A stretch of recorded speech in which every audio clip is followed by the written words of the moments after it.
예, 오늘 말씀은 여호수아서 20장 1절에서 9절 말씀입니다. 여호수아서 20장 1절에서 9절 말씀.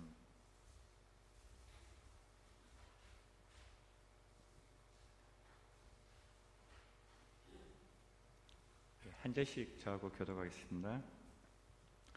여호와께서 여호수아에게 말씀하여 이르시되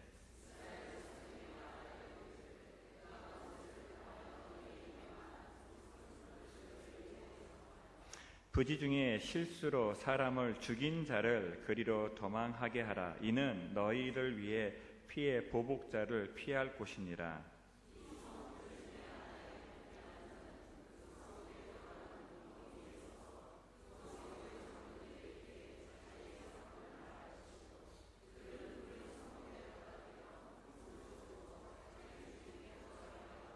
피의 보복자가 그의 뒤를 따라온다 할지라도 그들은 그 살인자를 그의 손에 내주지 말지니 이는 본래 미워함이 없이 부지 중에 그의 이웃을 죽였음이라.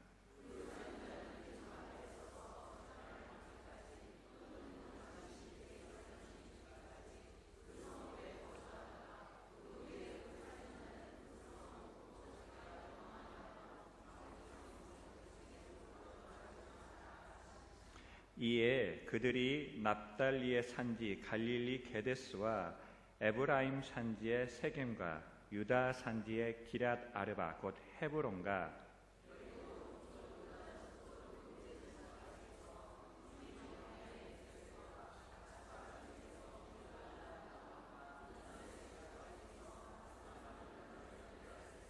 같이 읽겠습니다. 이는 곧 이스라엘 모든 자손과 그들 중에 거류하는 거류민을 위하여 성전된 성읍들로서 누구든지 부지 중에 살인한 자가 그리로 도망하여 그가 회중 앞에 설 때까지 피의 보복자의 손에 죽지 아니하게 하기 위함이라. 아멘. 자, 앞뒤 좌우로 인사하겠습니다. 오셨으니 잘하셨습니다.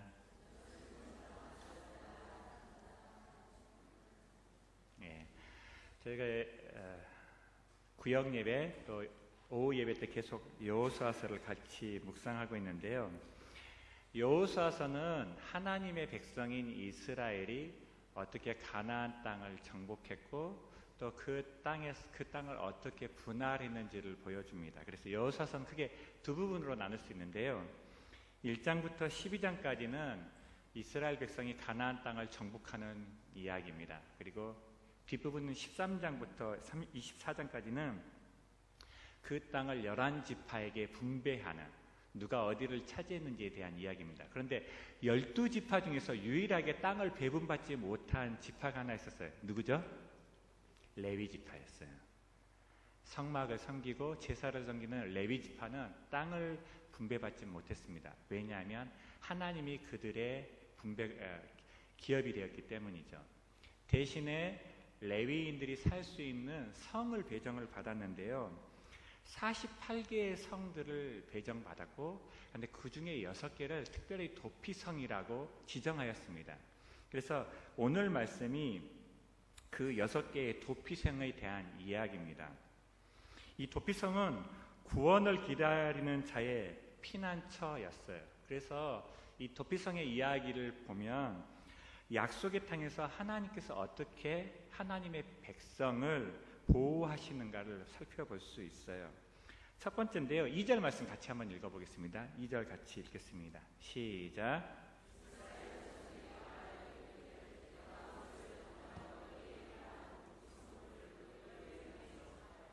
자, 2절 말씀을 보면 이 도피성은 여호수아에게 처음 주신 말씀이 아니에요. 모세를 통하여 이미 도피성에 대해서 얘기를 해주셨어요. 그래서 보면 민수기 35장과 신명기 19장에 보면 이 도피성에 대한 자세한 설명이 되어 있습니다. 너희가 가나안 땅에 들어가면 6개의 도피성을 만드는데 이러한 방법으로 도피성을 만들라고 하나님께서 모세를 통해 알려주셨어요. 이처럼 하나님은 우리에게 보호를 약속하시고 그 보호를 지키시는 하나님이십니다. 두 번째는 실수로 사람을 죽인 자를 보호하시는 하나님이신데요. 3절 말씀입니다. 3절 같이 읽겠습니다. 시작.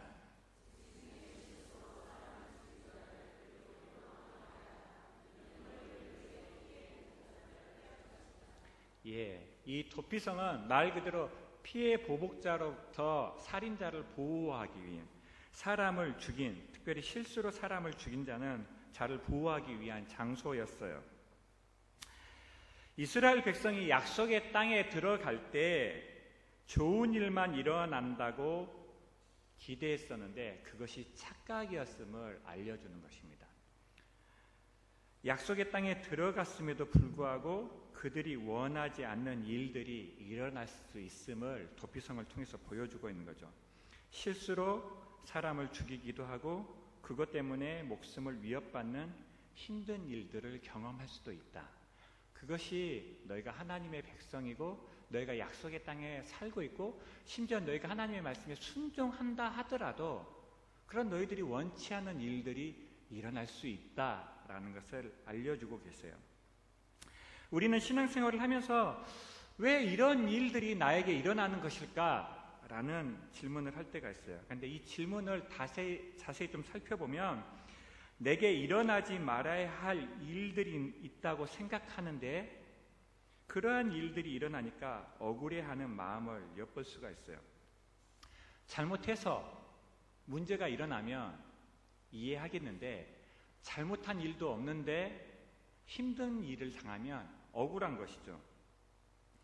그런데 하나님은 그 억울한 일이 하나님을 믿는 백성에게 그들이 약속의 땅에서 살 때 하나님의 말씀에 순종할 때 일어날 수 있다고 말씀하십니다. 자, 따라해 보세요. 우리가 예수님을 믿고 하나님의 말씀에 순종한다 하더라도 억울한 일을 당할 수 있습니다. 자, 그러면 왜 하나님은 억울한 일을 허락하시는 것일까요? 도대체 이 억울한 일을 통해 이루고자 하는 하나님의 뜻은 무엇일까요? 구원의 하나님을 경험하는 것입니다. 자, 무엇이라고요? 구원의 하나님을 경험하는 것입니다. 하나님은 억울한 일들을 통해 우리를 보호하시고 구원하시는 하나님을 경험하길 원하세요. 하나님은 도피성이라는 제도를 통해 또 그 장소를 통해서 우리의 실수에도 불구하고 우리를 보호하시고 구원하시는 하나님을 보여주셨어요. 이제 비슷한 예가 형통이라는 단어에서 찾아볼 수 있는데요. 우리가 예수님을 믿을 때, 하나님을 믿을 때 형통하다라는 말을 쓰는데요. 아무 문제도 일어나지 않고 모든 일이 순적하게 진행되는 것을 형통이라고 이해를 해요. 그런데 성경에 나오는 형통의 뜻을 살펴보면 우리가 알고 있는 뜻과 좀 달라요. 성경에 나오는 형통의 단어를 찾아보니까 모든 막힌 것을 뚫고 나아가다, 강을 건너다, 산을 넘어가다, 앞으로 나아가다, 장애물을 극복하다라는 뜻을 가지고 있어요. 그러니까 형통이 막힌 것이 없고 강이 없고 산이 없는 형통이 아니라 막힌 것이 있는데 그것을 뚫고 가는 것, 산이 있는데 그 산을 넘어가는 것, 강이 있는데 그 강을 건너가는 것이 형통이라고 얘기하고 있어요. 그래서 이 형통이라는 단어가 특히 요셉의 이야기에서 많이 나오는데 요셉의 이야기를 살펴보면 요셉이 노예로 끌려갔는데 형통했다고 얘기하고 있고요. 요셉이 감옥에 갇혔는데 형통했다라고 얘기하고 있어요. 비록 억울하게 노예로 팔리고 억울하게 감옥에 갔지만 그 어려움 속에서도 인도하시고 보호하시는 하나님을 경험했기 때문에 성경은 요셉이 형통했다라고 얘기하고 있어요. 그래서 하나님이 보호하시면 우리의 인생에 일어나는 위기는 걸림돌이 아니라 디딤돌이 될 수 있습니다. 믿으십니까? 하나님이 우리를 보호하고 계시다면 위기는 억울한 일이 아니라 하나님의 뜻을 이루는 기회가 될 수 있습니다. 실수로 사람을 죽였다라는 것은 치명적인 실수를 했다는 뜻이라고 해석할 수 있어요. 그 실수로 자신이 지금까지 이뤄놓은 모든 것을 다 잃어버릴 위기에 처했다라는 것이에요. 그 실수로 생명을 잃어버릴 위기에 처했다는 뜻입니다. 그런 절체절명의 순간에 하나님은 우리를 지켜주고 보호하신다고 약속하여 주셨습니다. 할렐루야. 내가 아무리 잘못된 선택을 했어도, 아무리 큰 실수를 했어도 하나님은 그 결과에서 우리를 보호해 주실 수 있고 구원해 주실 수 있습니다. 그런데 모든 실수에 대해 다 보호해 주시는 것은 아니에요. 도피성은 조건적인 보호를 제공했어요. 민수기에 보면 35장 15절에서 18절에 보면 이 여호수아에는 없는 구절이 있습니다. 같이 좀 찾아보겠는데요. 띄워주시겠습니까? 민수기 35장 15절에서 18절 말씀 같이 한번 읽어보겠습니다. 시작.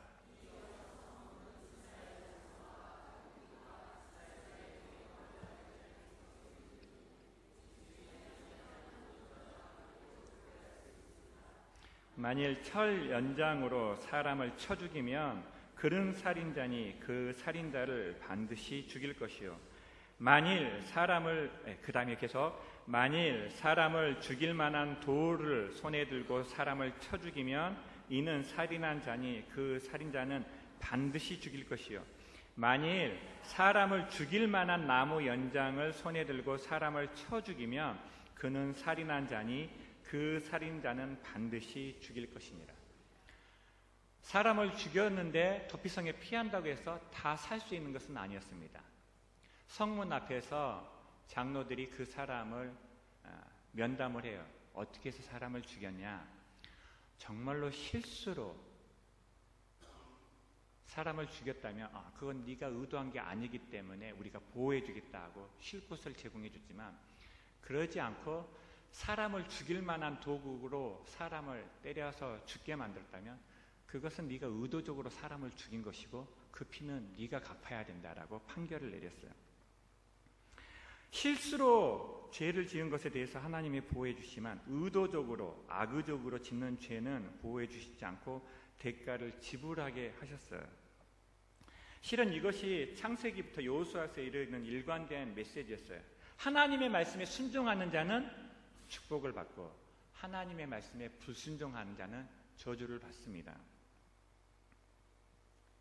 우리가 억울한 일을 당하거나 실수한 것에 대해서는 하나님이 보호해 주시지만 하나님께서 하지 말라고 했는데도 불구하고 그것을 해서 일어난 일에 대해서는 책임을 물으신다는 뜻이었어요.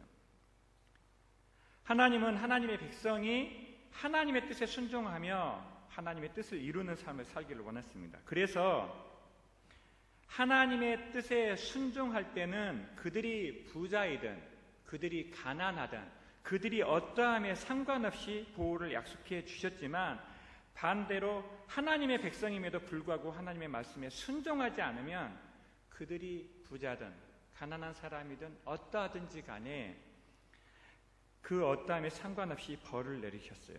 왜냐하면 이스라엘을 통해 이루고자 했던 하나님의 뜻은 열방에게 하나님이 어떠한 분이심을 드러내는 것이었기 때문이에요. 하나님의 사랑과 하나님의 공의를 드러내는 것이 이스라엘의 사명이었기 때문에 그들의 실수에도 불구하고 그들을 사랑하고 용서해 주셨지만 그들의 불순종에는 공의로 심판하셨던 것입니다. 하나님은 우리가 어떠한 상황 속에 있더라도 우리를 구원하여 주시고 회복시켜 주시지만 말씀에 불순종하고 죄를 짓는다면 보호하심을 경험할 수 없어요. 자, 그런데 민수기에는 방금 그처럼 도피성에 들어갈 수 있는 사람과 들어갈 수 없는 사람을 구분해서 기록을 했는데 여호수아는 그렇지 않아요. 여호수아에서는 들어가지 못하는 이유는 다 빼버립니다. 여호수아는 이미 그것을 모세를 통해서 다 들었고 알고 있었음에도 불구하고 그 말씀을 기록하지 않았어요. 왜냐하면 민수기를 기록하는 것과 여호수아를 기록하는 기록 목적이 달랐기 때문이죠. 민수기는 하나님의 말씀에 순종하면 축복을 받고 하나님의 말씀에 불순종하면 저주를 받는다는 주제로 기록되었다면, 여호수아서는 하나님의 백성이 약속의 땅에 들어갔을 때 하나님이 어떻게 그들을 보호하시는가를 보여줍니다. 그래서 굳이 하나님의 보호하심을 드러내는 그 장면에 그들이 들어갈 수 없는 이유는 생략해 버렸던 것이죠. 이처럼 성경을 읽어보면 똑같은 사건인데도 불구하고 어떤 것은 쓰여지고 어떤 것은 쓰여지지 않을 때가 있는데, 그것들을 보면서 왜 그렇게 했는가를 살펴보면 하나님의 뜻을 좀 더 자세히 알 수가 있습니다.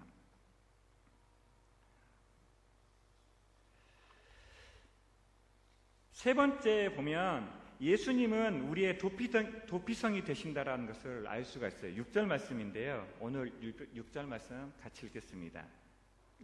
시작.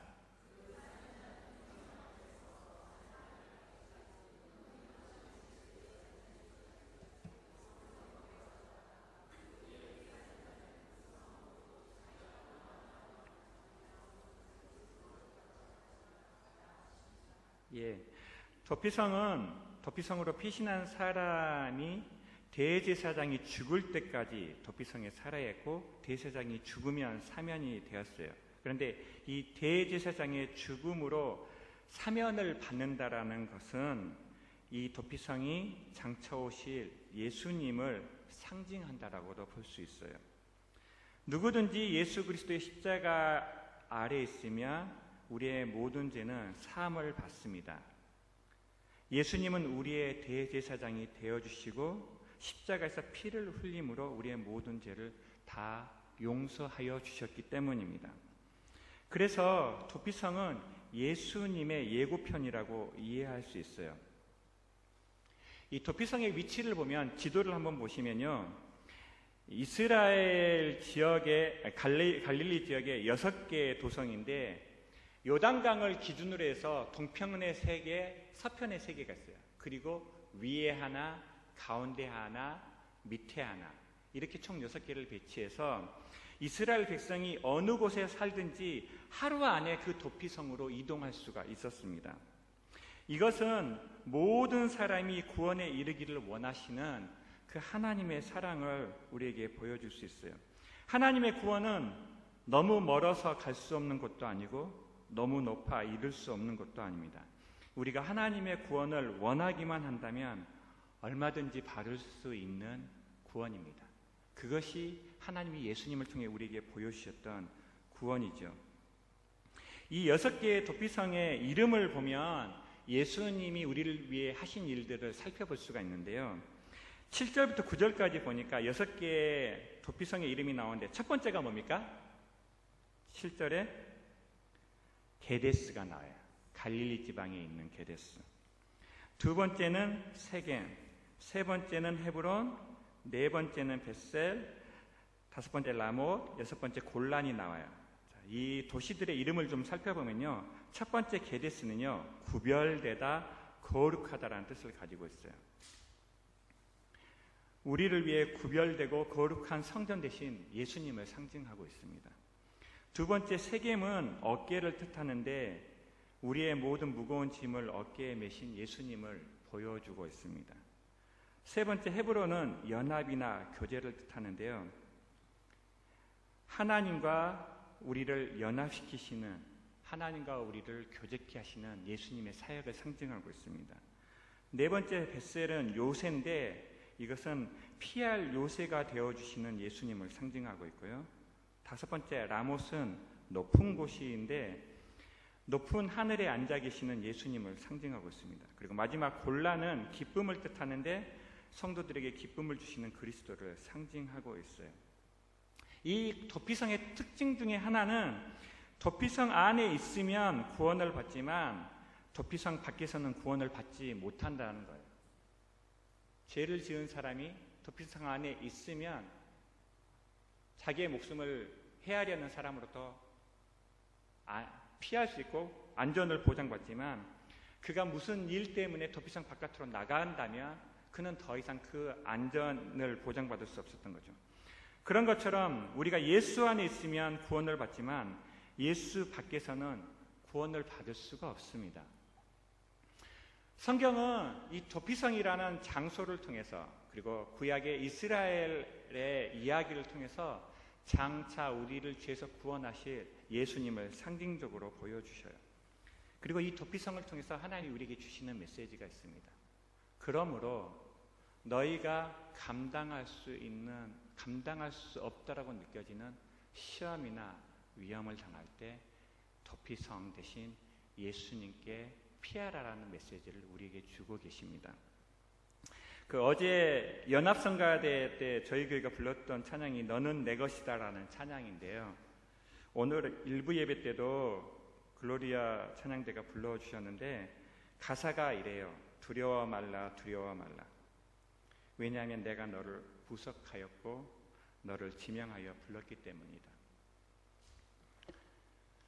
네가 물 가운데 지날 때 내가 너와 함께하고 네가 불 가운데 지날 때도 내가 너와 함께하겠다. 그래서 물이 너를 해치 못하고 불이 너를 상하지 못하게 할 것이다. 우리의 인생 가운데 때로는 우리의 실수로 또는 원치 않는 억울한 일을 당할 때가 있습니다. 그러나 그때가 억울한 때가 아니라 하나님이 우리를 보호해 주시기만 한다면 그때가 걸림돌이 아니라 그때가 디딤돌이 되는 것을 믿으시기 바랍니다. 말씀을 정리하겠습니다. 하나님의 백성이 약속의 땅에서 살 때 하나님의 보호를 약속하여 주셨습니다. 때로 우리가 치명적인 실수를 한다고 하더라도 주님은 우리를 보호해 주십니다. 우리가 해야 될 것은 우리의 도피성 되시는 하나님 안에 거하는 것입니다. 인생의 어려움이 닥칠 때 그것이 억울한 일일 수도 있고 나의 잘못일 경우도 있지만 주님이 보호하시기에 그 위기를 기회 삼아 하나님의 보호를 경험하는 복된 성도 되시기를 주님의 이름으로 축복합니다. 말씀 기억하시면서 찬송 같이 부르겠습니다. 방송실에 제가 PPT를 안 알려드렸거든요. 찬송가 93장인데 같이 찾아서 찬양 부르도록 하겠습니다. 93장입니다.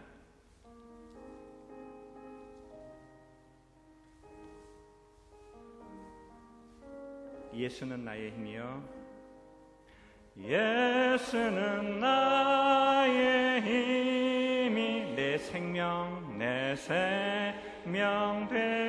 되시 구주 예수 떠나 살며 구주 예수 떠나